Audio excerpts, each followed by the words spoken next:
and Miami Beach. And then we will conclude with a panel led by the Chief Resiliency Officer of Miami, Alan Dodd, featuring leadership involved in Keep Safe Miami and making Miami a more resilient and safer place.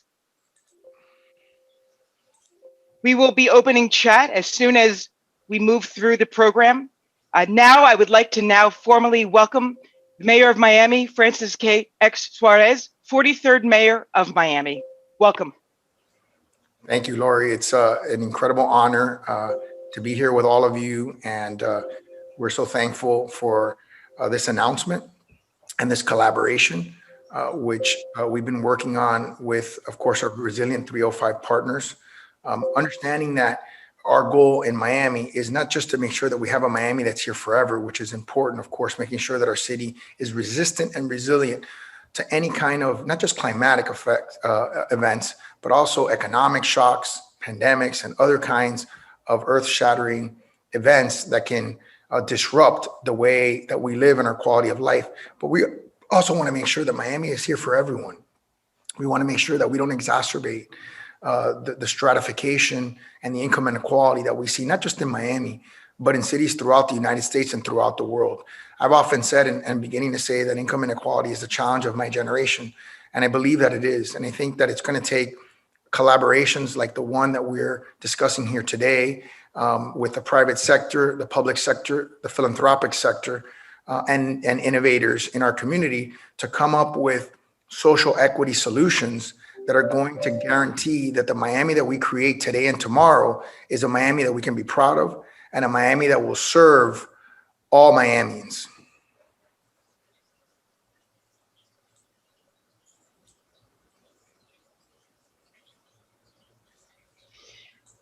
Thank you so much, Mayor Suarez. We appreciate your leadership and your partnership on our program today.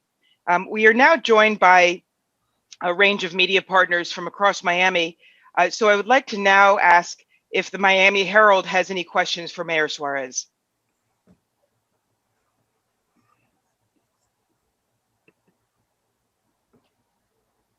WFOR News.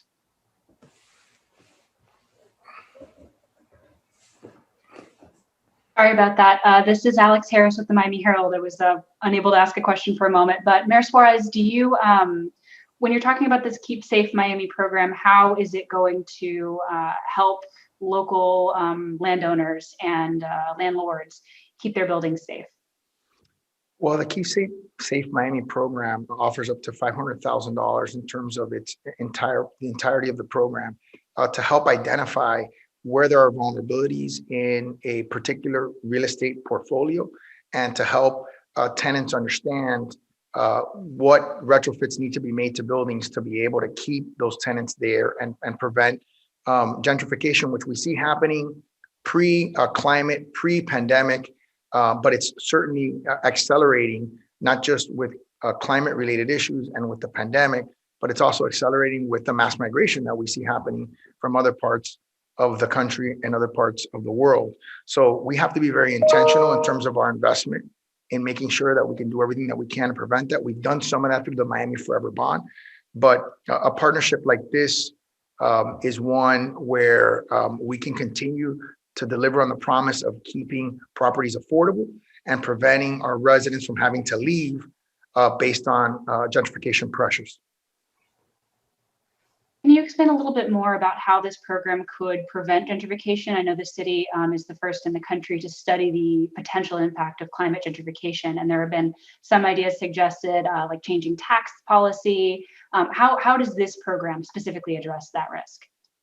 Well, what it does is it gives, first of all, it gives some training to tenants on disaster preparation, which is something that I think is important to make sure that they are protecting their properties and that they are protecting their own personal property as well. It also it's a new set of resources that developers and owners of affordable housing, homes, apartments and homes can use to create an audit tool to help property owners identify vulnerabilities in their portfolios and individual properties that guide them into how to access capital for making the necessary upgrades to minimize the impact of weather events. And so, obviously we're going to hopefully be able to leverage these dollars with some of our Miami Forever dollars.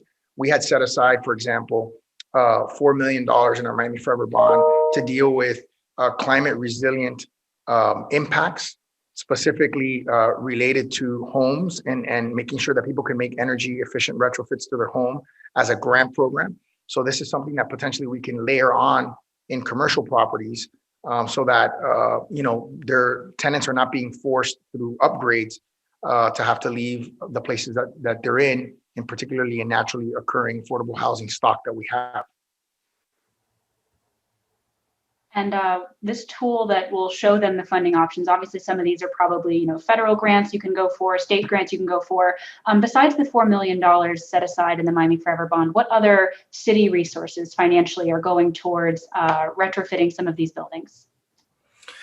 We have, as part of our climate resilience entire bond program, we have the ability to do up to $100 million worth of climate resilient infrastructure fixes, right? So we have $100 million on the affordable housing side, and we have $200 million on the climate resiliency side. On the affordable housing side, we've been focusing mostly right now on building new stock, which obviously is also climate resilient, because anything that's built in today's day and age is going to be a climate resilient building. On the $200 million, we have the option of either investing in infrastructure or potentially investing in upgrading buildings that have naturally occurring affordable housing units in it to make sure that they remain that way. We did that with CRA funds, both with Town Park, and we just recently did it with a development that we CO'd in late December. It's important for us to be comprehensive in terms of what we do, because the most precious asset that we have right now in our city is land. And it seems like there's an infinite amount of capital that's chasing that asset, which inevitably will drive up prices if we do nothing to try to prevent that from happening. And that's why I think we're so intentional and so grateful to have tools like this, and to be working on partnerships like these that give us more resources to better leverage the resources that we do have that we can put to work. Thank you, Alex, from the Miami Herald. I'd like to now ask if Sabrina from WFOR has any questions for Mayor Suarez. Okay. Moving to Chris from WSVN. Would you like to ask any questions? Okay. WPLG, Carrie Weston or Guadalupe?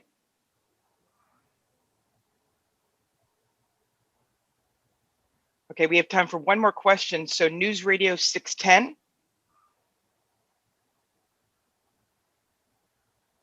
Catherine from The Real Deal, would you like to ask any questions? Okay.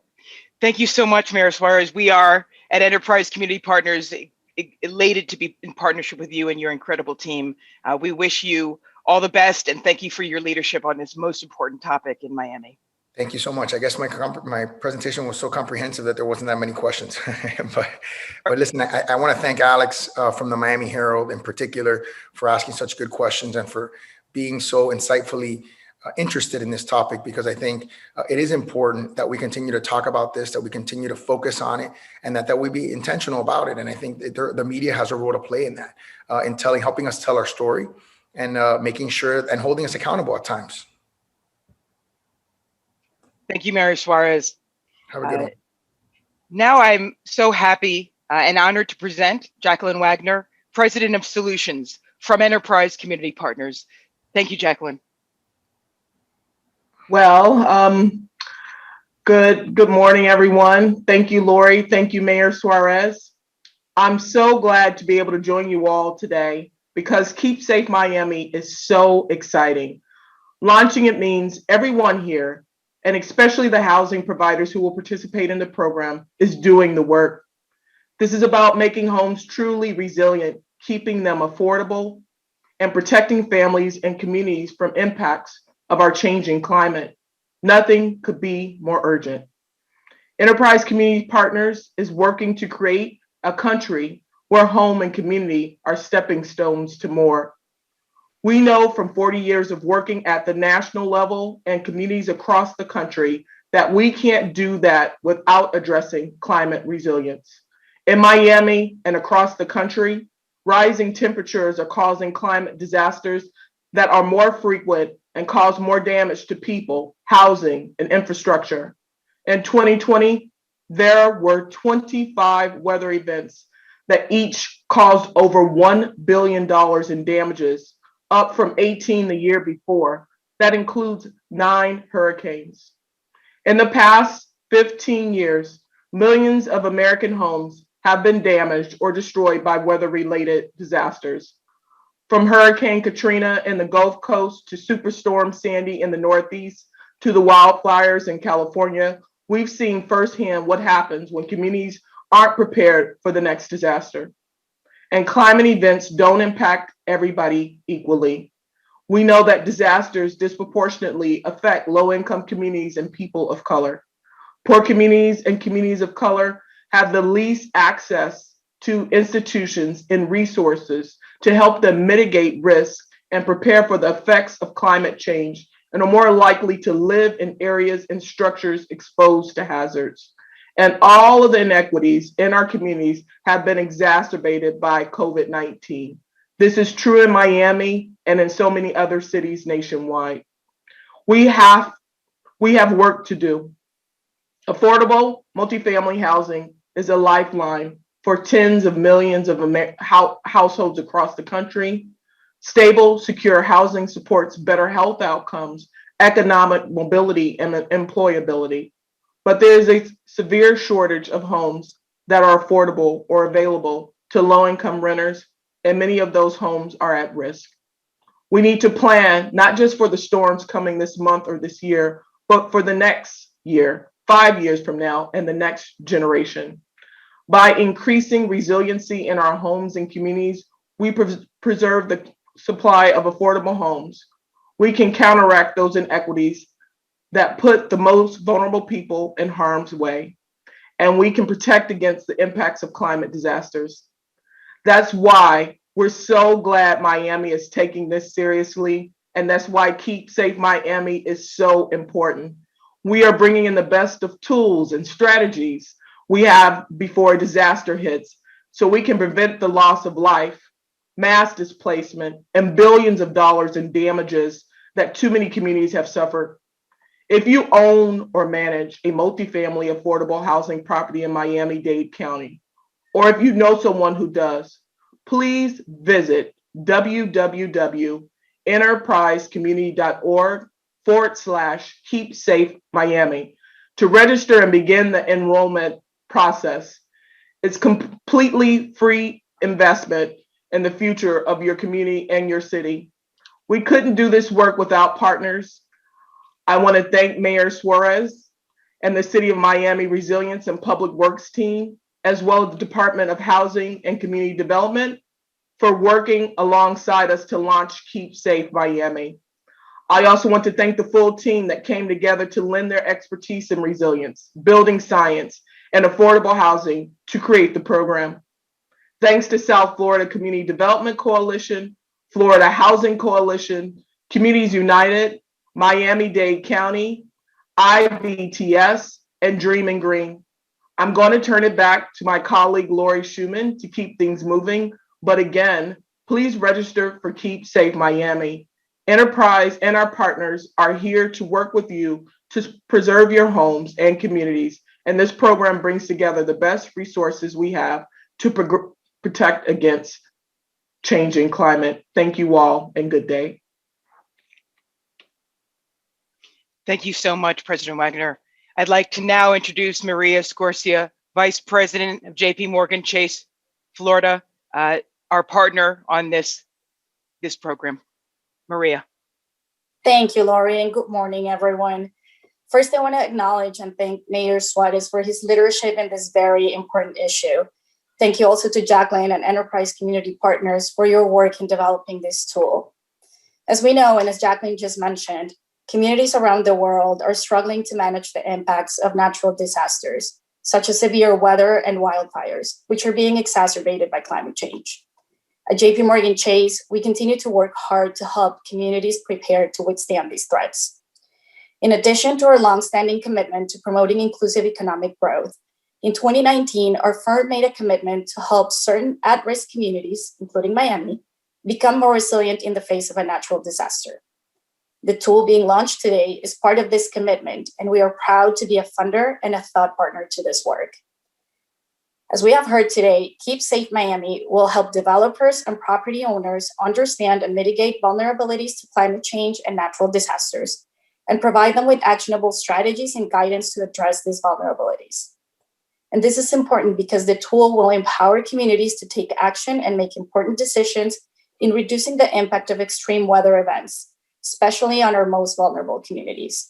And we know that natural disasters disproportionately impact the most vulnerable. We at JPMorgan Chase are proud of the work being discussed today and the work to come through our successful partnership with Enterprise Community Partners and the City of Miami. Thank you so much for being here today. And with that, back to you, Lori. Thank you so much, Maria, for your partnership and your vision. Now I'd like to welcome Suzanne Burns, who is the Southeast Sustainability Directors Network Director and a partner on the Keep Safe program. Suzanne. Thank you, Lori, and good morning, Mayor Suarez and the Keep Safe Miami team, members of the press and the community. It's an honor to be with you this morning in such a timely and exciting launch of work that we know will have a real difference in the lives of Miami, Florida, and Southeastern residents for years to come. My name is Suzanne Burns, and I'm here this morning representing Southeast Sustainability Directors Network, or SSDN. SSDN connects local government sustainability professionals throughout the region to accelerate, scale, and implement sustainable best practices so that our communities are equipped to adapt to and mitigate climate change. Through our Southeast Sustainability Communities Fund, we've helped 17 communities across the South in the last 3 years to advance efforts that mitigate or adapt to climate change through sustainable energy and water initiatives, focusing on integration of equity, leveraging community partnerships, strengthening local government commitment, and demonstrating scalable solutions and innovation. We ask our grantees to be bold and courageous, and we are so delighted when collaborations like Keep Safe Miami rise to the enormity of climate change challenges with strong leadership, clear vision, technical expertise, and powerful community partnerships. This initiative is on track to have immediate impact for hundreds of families at a time when that support is so desperately needed, as the other speakers have certainly highlighted today in these COVID times. We could not be at a more pivotal moment to get resources to these families.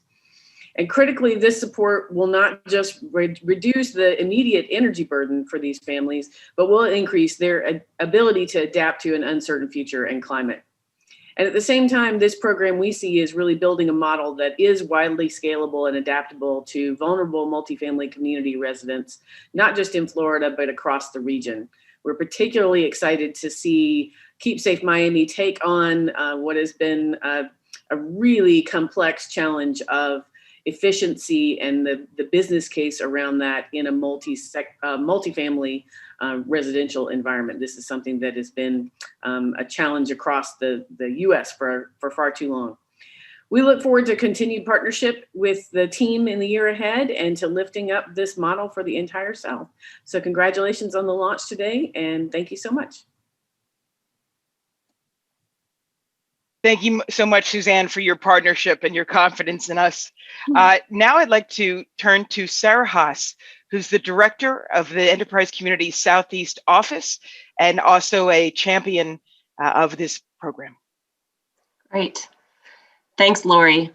And thanks, everyone. I'm really excited to have the opportunity to tell you about the tools themselves, which would not have been possible without the support of the City of Miami, JPMorgan Chase, the Southeast Sustainability Directors Network, Regions Bank, and City National Bank. So thank you all so much for your support and partnership. With Keep Safe Miami, owners of affordable multifamily buildings in Miami-Dade County will have access to a suite of tools to self-identify vulnerabilities and develop mitigation strategies to strengthen your property's operations. In addition, there's even opportunity to have residents receive training on disaster preparation, as well as actions they can take to increase their energy efficiency and save on costs.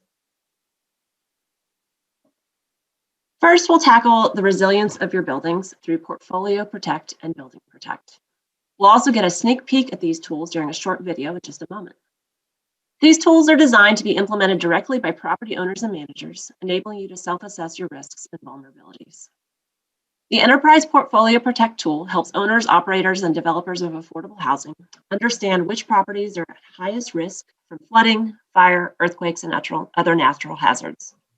With Building Protect, you will evaluate specific vulnerabilities of your properties to risks including flooding, extreme heat, extreme wind, and storm surge, and then identify resilience strategies at the building level through site assessments.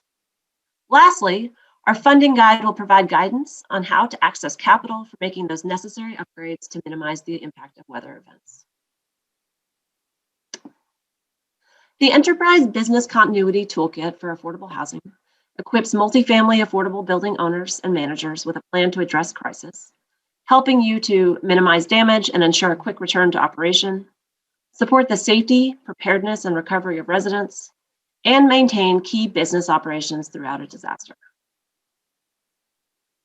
And then lastly, residents will be able to sign up to receive free training on disaster preparedness, as well as training on actions they can take to increase energy efficiency and save on costs through partnership with Communities United, Dream and Green, and the City of Miami CERT team. So we're now going to be able to watch a video, which will provide a sneak peek to the Building Protect tool, which is built by our partner, IBTS.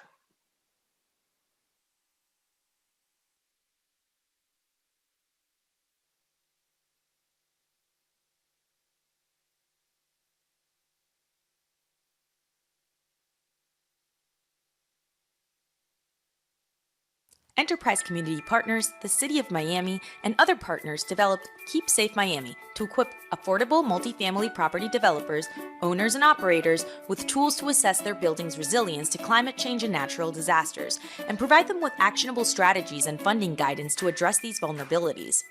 Enterprise has partnered with the Institute for Building Technology and Safety to build a tool to provide an easy-to-use, robust online interface for users to access Keep Safe Miami, called Building Protect with BitQM. Building Protect with BitQM incorporates hazards data specific to the region, allowing users to easily and confidently perform property-specific resilience audits. Once a user registers to participate in the Keep Safe program, they use the Portfolio Protect tool on their suite of buildings. Portfolio Protect will assess the buildings against current Miami hazard data to help the user determine which to prioritize. Once the user identifies a building to focus on, they sign into Building Protect with BitQM, where they can complete the building assessment. Upon logging in, your building record is already available and ready for you to begin the assessment. Open the intake dashboard and start answering questions.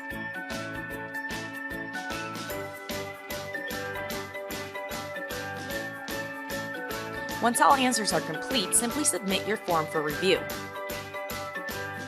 Your report will come back with highlighted risks and recommended strategies and guidance for improving the building's resilience. Building Protect with BitQM has several features that make it easy for users to identify and plan for building improvements. It is easily accessible on any tablet or computer, allowing you to use it where and when it is needed. It safely and confidentially stores all your project information in one place, including forms, results, and recommendations. Information can be easily organized according to each individual user's needs. You can manage multiple properties that are known as projects, and information related to each project can be stored and maintained among a variety of users. Guidance strategies are informative rather than prescriptive, allowing the user to develop solutions that are appropriate for them. Once you have completed the form, it will be submitted for review by IBTS for accuracy and completeness. You can easily share information such as reports, pictures, and plans with colleagues and other stakeholders. With report in hand, you're ready to start the most important phase, rehabilitating your building to protect it and keep residents safe.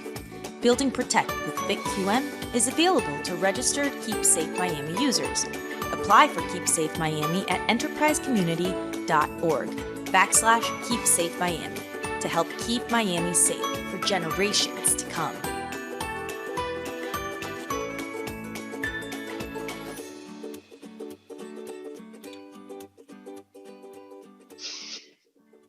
This was Thank you all. This was a preview of what you'll be getting in the Keep Safe Miami program, and we've put in the link to this program into the chat. Now we would like to officially open up the chat for the audience to ask questions, provide insights and commentary on this program. I'd like to now introduce Jim Murley, who is the Chief Resiliency Officer of Miami-Dade County. Thank you, Lori, and thanks for the introduction, and thanks to all the leaders and participants here today for helping lead our community forward in this critical topic. Keep Safe Miami is truly a coordinated effort, and Miami-Dade County is very proud to be part of this initiative. These subjects of resilience and housing are key to the agenda for Mayor Levine Cava, so she puts a great deal of importance on our participation. I want to add our thanks to the sponsors of this event, the Enterprise Community Partners, JP Morgan Chase, who once more comes forward to help our community, Southeast Sustainability Network, Regions Bank, and City National Bank. We can't afford to view resilience as a standalone policy area. All policy in Miami-Dade is resilience policy. This is particularly true on how we think about our future for affordable housing and the impacts of climate change and natural disasters will have on our ability to protect our residents. We want to be sure all residents are safe and protected from climate change. We want to be sure that it is cheaper to protect our affordable housing properties before the disaster strikes than have to repair and rebuild them after the storm event. As it stands today, Miami-Dade County is one of the nation's highest percentages of renters who spend more than half their income on housing. Keep Safe Miami will equip affordable housing owners and operators with tools to assess the building's resilience to climate change and natural disasters. It also will provide actionable strategies and guidance on financing to address these vulnerabilities. Keep Safe Miami is revolutionizing how we deal with the intersectionality between climate change and affordable housing. I want to thank everyone for collaborating in this effort. I look forward to the insights of the next speakers and the questions of those joining the call today. Thank you, Lori. Thank you, Jim Murley, for your leadership around Miami-Dade's resiliency and your partnership on this program. I'm now so happy to introduce Amy Knowles, Chief Resiliency Officer of Miami Beach. Thank you so much, Lori. I love that this program is about solutions to prepare for our climate risks and is ultimately about protecting people. I remember being about 5 years old and experiencing a flood so terrible that I had to jump in the front loader tractor to be rescued from our home. As a child, I found it really exciting to see water everywhere and then devastating coming home to the damage. And for me, this is what resilience planning truly is. It's knowing the risks that we face in our communities and preparing to them in our homes and working hard to lessen that impact. 93% of Miami Beach's buildings are in the special flood hazard area, and we're incredibly at risk for sea level rise. We have to prepare, and it's programs like this that will pave the way. Miami Beach has been working very hard on resilience, leading with innovation for new properties through infrastructure like our dune system and our stormwater program, and most recently with groundbreaking solutions for our beautiful historic districts and our Buoyant City study. Miami Beach has 5 affordable housing properties that will participate in this program, and we also welcome the multiple affordable housing operators in Miami Beach to participate. So while we understand our risks, we need solutions, and this program is a huge step forward.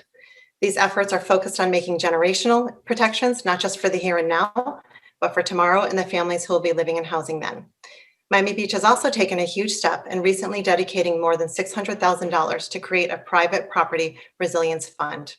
On behalf of myself, Maria Ruiz, our Housing and Community Services Director, and the City of Miami Beach, we're so pleased to participate in the Keep Safe Miami program. Thank you so much to everybody that's worked so hard on this effort. Thank you, Amy Knowles, Chief Resiliency Officer of Miami Beach, and thank you for stepping forward with that enormous commitment to helping housing providers and owners in Miami Beach upgrade their facilities to be more resilient. Again, thank you for your contribution to this work and to your partnership. We look forward to working with you and all the owners and developers in Miami Beach. Now I'm so happy to transition to Alan Dodd, who is the Chief Resiliency Officer of Miami. Alan will lead a robust panel of experts and leaders involved in this program, including George Mensa, Director of Housing and Community Development for the City of Miami, Steve Kirk, CEO of Rural Neighborhoods, a leading affordable housing developer in Miami and the Keys, Hattie Willis, CEO of Communities United and a true champion for resiliency of residents across Miami, and I, Director of Enterprises Resiliency and Recovery Work, will be joining the panel as well. With further ado, Alan, please take it away. Hey, thank you very much, Lori. As Chief Resilience Officer for the City of Miami, it's great to be part of today's event, kicking off a really great program to help make our community more resilient. The panel today is made up of local affordable housing and resilience experts who will share their perspectives and experiences with housing affordability and resilience. Just over a year ago, we released the Miami Forever Climate Ready strategy to build a resilient and sustainable future by preparing for, adapting to, and mitigating climate risks. Closely aligned with the Resilient 305 strategy, the Miami Forever Climate Strategy recognizes the triple dividend of adaptation, avoided losses, economic benefits, and social and environmental benefits, and strives to change how we understand, plan for, and finance adaptation to reduce climate risk. We're now implementing that strategy through a number of resilience-related projects to protect every resident's home and ensure a bright future for all Miamians. Keep Safe Miami aims to do exactly that by expanding access to information and providing tools to assess and fund the resilience of vulnerable, affordable multifamily housing. As Mayor Suarez stated, the Keep Safe Miami program under the Miami Forever Climate Ready Goal 5 to promote adaptive neighborhoods and buildings, specifically by working with regional partners to develop private property assessment tools and an inventory of adaptation financing options for different existing building types, such as affordable multifamily, large commercial, small commercial, single family, and historic homes. The project also falls under our goals to strengthen our community's response to climate change and its impacts found within the Resilient 305 strategic plan. Goal 2, action number 37, is to prepare your property. So today we're really taking a big step forward towards helping the owners and residents of the most vulnerable buildings in the city to do just that. So let us begin today with George Mensa. George is the Director of Housing and Community Development for the City of Miami. So George, can you describe the city's affordable housing goals and priorities and discuss the importance of resilience in affordable housing? George, I think you're muted. You are muted. Well, I'm happy to be part of this panel. The city's main housing goal is to rebuild our affordable housing share of total units from the current 20% to 25%. This means in the next 10 years, the city will assist in the construction and/or preservation of more than 32 housing units. Within this overarching goal is to harden and make resilient a larger percentage of the city's homeownership stock for low and moderate income households through the city's bond issuance, which is currently at $4 million. City will also increase the homeownership percentage from the current 30.6%, which is a very low percentage as compared to more than 60% across the country. I want to increase more of our units at lower income levels, which will be commensurate with actual incomes of our residents. We want to use zoning incentives to create more affordable housing units, and then also increase the flow of funds to the Affordable Housing Trust Fund through zoning. Now, when it comes to resilience in affordable housing, the City of Miami looks at resilience in affordable housing as very critical in our overall effort to solve the affordable housing crisis. We are focusing on enhancing affordable housing resiliency through the preservation of existing housing and ensuring that new housing construction includes resiliency in the design, which will also assist to prevent properties from becoming a casualty in a storm event. As you know, low-income residents are the least likely to afford to evacuate in a storm. That is why the city is requiring low-income and senior buildings in the city to have standby generators for elevators. There's also a push for the setting up of cooling rooms in apartment buildings and throughout the city in case of power outage during a storm. So George, I understand the city has identified resources which participants of this program can apply to for implementation of mitigation strategies. Can you tell us more about what available resources there are and the application process? Yes, the city of Miami has set up a Keep Safe Miami loan program, which was actually developed to provide affordable housing owners and operators with financial assistance to make improvements that will enhance the property's resilience to climate change and natural disasters. Even though the amount is very modest, the total is about $500,000. Maximum award to each property will be $100,000 per property, which can go up depending upon the needs of the property. Funds may be used to cover in part the cost of items included in the project mitigation strategy resulting from the evaluation of the project through the Keep Safe Miami Property Resilience Audit Tool. It will be a deferred 10-year loan. There will be no debt service required.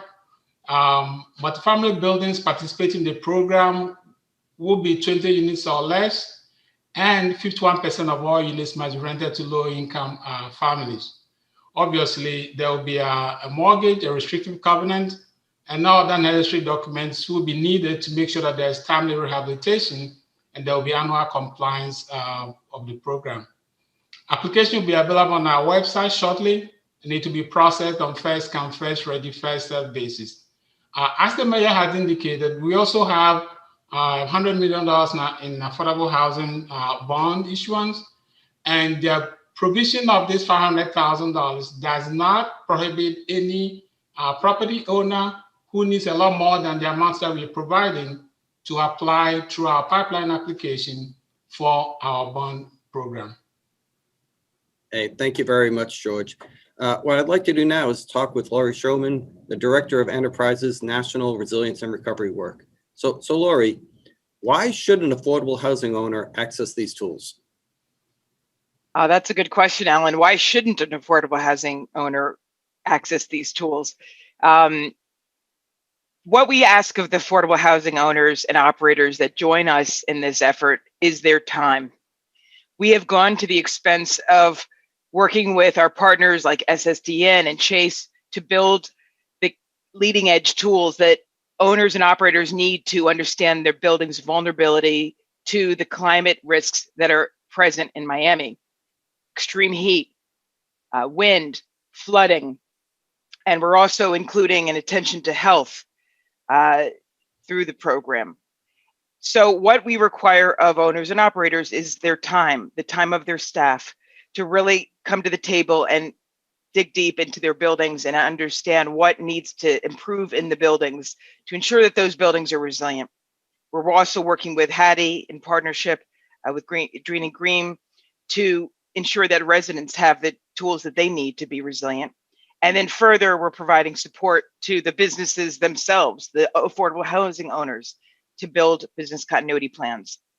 This is at no financial cost to the owner and operator. In fact, this is one of the issues that we've seen throughout the industry, which is there's not a lot of reserve in a lot of our affordable housing buildings, which means there's not a lot of extra funding to go into things like pre-development, resiliency assessments, which is why we're putting this on the table for everyone to participate in. And what's really exciting about this program is there's funding for the owners and operators that use this tool and this program to make the retrofits necessary to improve their buildings and ensure that these buildings outlast storms and extreme heat and other hazards that will be befalling Miami and Miami Beach and Miami-Dade. So why shouldn't owners participate in this program? Well, if you don't have the time to invest in your core assets, which is your buildings, your residents, and your businesses, then maybe this is an industry that will need more support, and we need more risk reduced for these buildings, because we know there's not enough affordable housing in Miami, Miami-Dade, Miami Beach, and this program seeks to preserve this housing from going away. So for every reason in the book, we believe that owners and operators of all buildings of affordable housing should participate in this program. Oh, thank you. And can you explain a little bit about how Enterprise approached these tools differently than you have in past iterations? That's a great question, Ellen. Well, the story behind this tool goes all the way back to New York City, where we started working with lots of affordable housing owners after Superstorm Sandy. We went through hundreds of buildings across New Jersey and New York. We went through public housing and Section 202 and housing for older adults and supportive housing. And we started to look at what were the major needs of these buildings to ensure that they would be able to outlast another Sandy. We had buildings that were flooded, that were put out of commission for months, leaving so many New Yorkers and New Jerseyans stranded. And it was a terrible situation for so many that depended on this housing. So we started a program looking at this building very closely, and we built what we thought was one of the first resiliency assessments, this was about 8 years ago, for the multifamily building stock. And from there, we used those assessments and the findings and wove them into a guide for multifamily strategies. And then we launched the program in New York City with the New York Governor's Office of Storm Recovery and the Center for New York City Urban Neighborhoods. And the program at the time looked at the Northeast risks. And we piloted this program and came to understand what the qualities of particular building typologies were. And over the years, we've been able to improve upon that initial tool and bring it to Washington, D.C., where we worked with the city on a similar tool.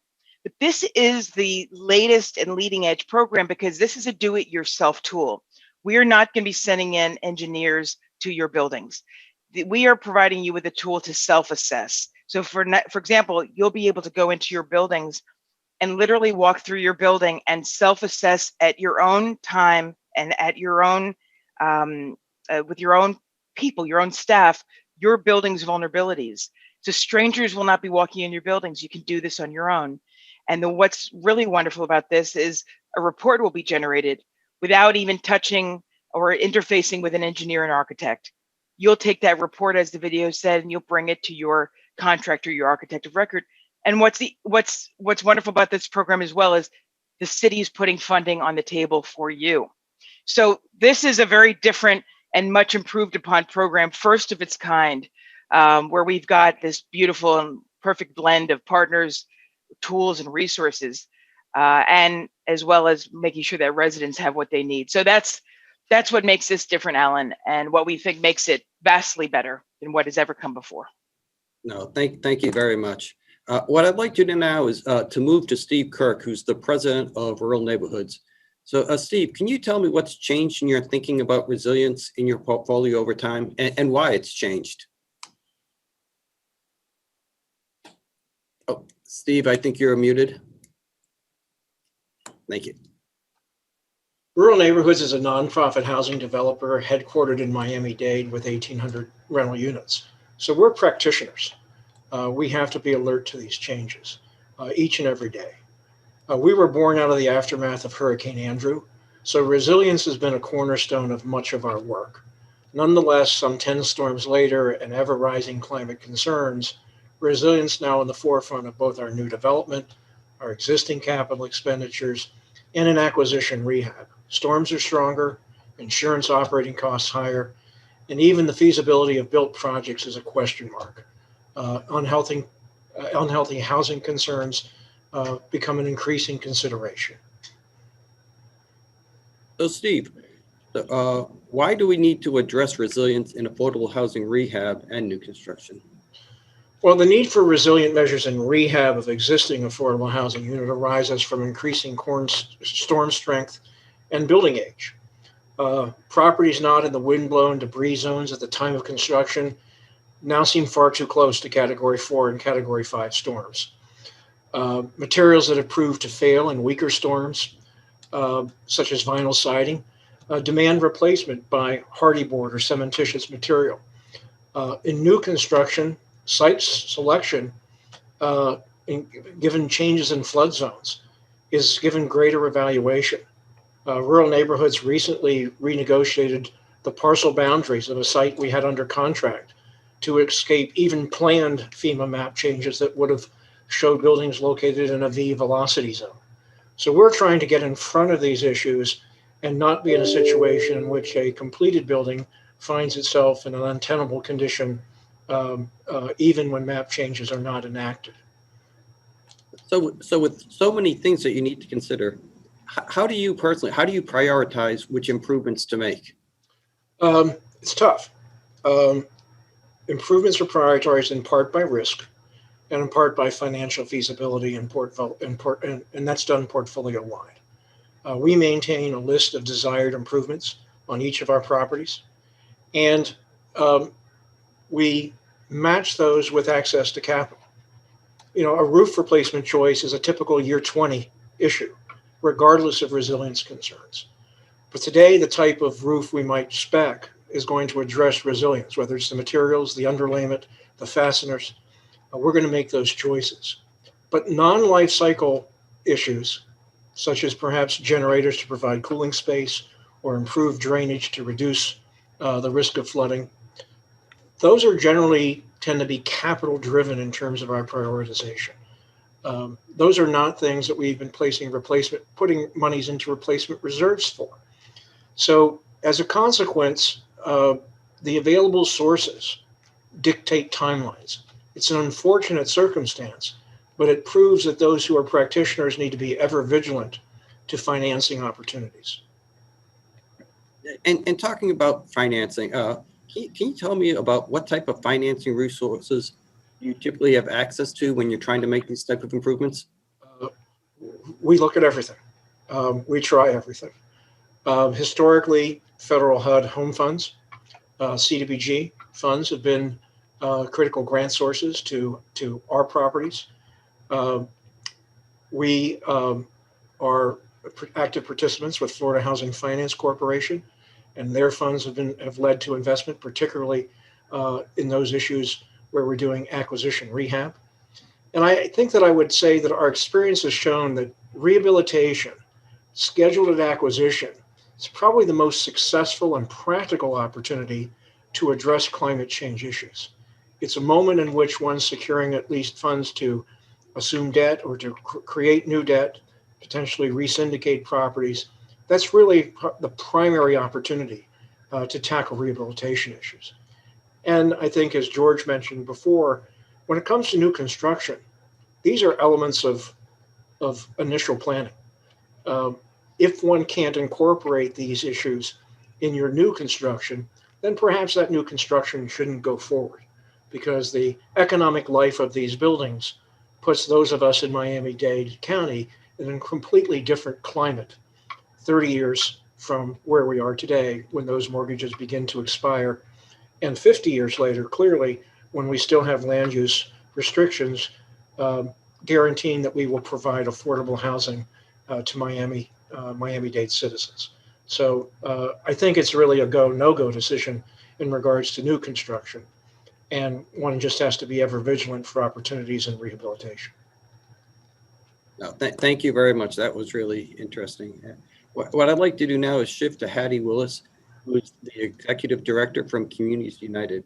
So can you tell us how climate change and natural disasters are impacting low-income Miami-Dade residents? What are the challenges that they're facing?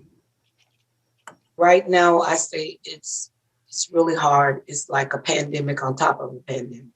The climate change has changed so drastically that in certain neighborhoods, it used to be there, it was not a flood zone.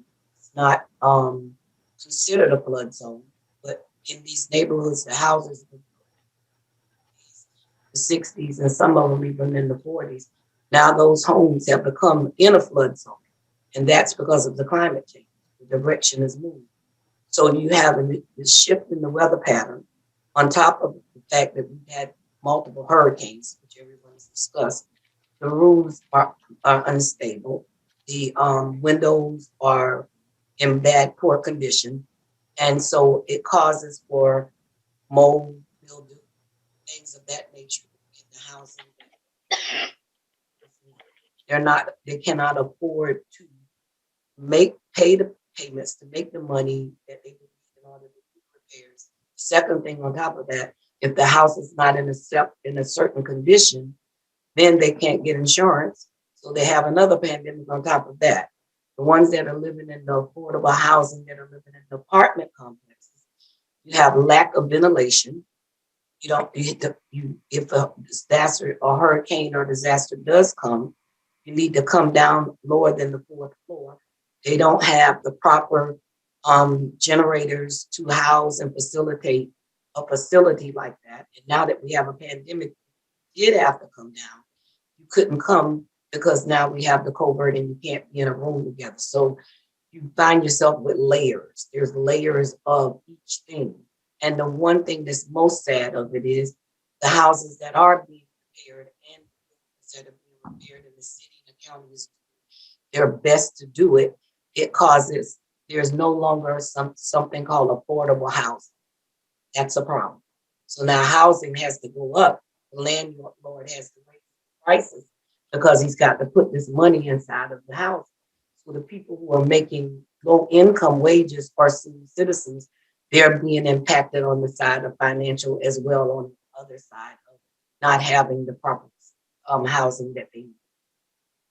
No, thank you. And maybe could you discuss a little bit about how increasing the resilience of affordable multifamily buildings impacts those residents? Increasing is an awesome, amazing thing. When I saw in my community, we just started this, and George, he knows this, been going on now about the last 18 years, where you see the multi-family housing, the towers being built. No one ever considered putting a resilience plan together about how you keep the people in those buildings safe. Because if the elevator and the air conditioner is not working, that's a problem. But if you can make it resilient and have the air conditioner and the elevator work, make a community room maybe on the 3rd or the 2nd floor that they can all come down and stay there and be in a safe zone, which would be in their building. What you would have in-place shelter. And in-place shelter would be amazing because that would keep them out of the streets, keep them safe until FEMA or whatever, the county or the city, anyone who's coming to help them can help them. And also the other part of that is FEMA could set up their program, doing their applications, the county, the city, right inside of the building, and the people would never have to leave the building. So to me, to make the building resilient, put a proper air condition, put a proper elevator, put proper space in there, put a full facility kitchen, that would save Dade County a lot of money. And I always say it's better to be proactive than to be reactive, because you're going to pay more money on the back if you don't do it on. No, thank you very much. And I'd like to say thank you to all of the members in this panel. It was a lot of really great information. Great, thanks, Alan. And thanks to our panel. We did get some questions throughout, and we're not going to have time to get to all the questions, but I just want to answer a few, and I think Alan picked one to you. So first, just a couple that we did answer in the chat as well. The training program, this Keep Safe Miami program, is available for affordable housing owners, specifically multifamily owners and operators across all of Miami-Dade County. So that includes all jurisdictions within. Second, we had a question around how resilience measures are to be financed, given the problem of financial benefits. So this is a real challenge. We have developed a funding guide with all of our partners, which do highlight those available resources that are out there now. And of course, we heard today from the City of Miami and Miami Beach about resources they've identified specifically to address mitigation needs and properties. The reality is that there are very limited resources for mitigation. We're hopeful that we'll start to see more federal resources that will be targeted towards this work. Another question was around what resources are available for residents who want to understand particular risks given their location in the city.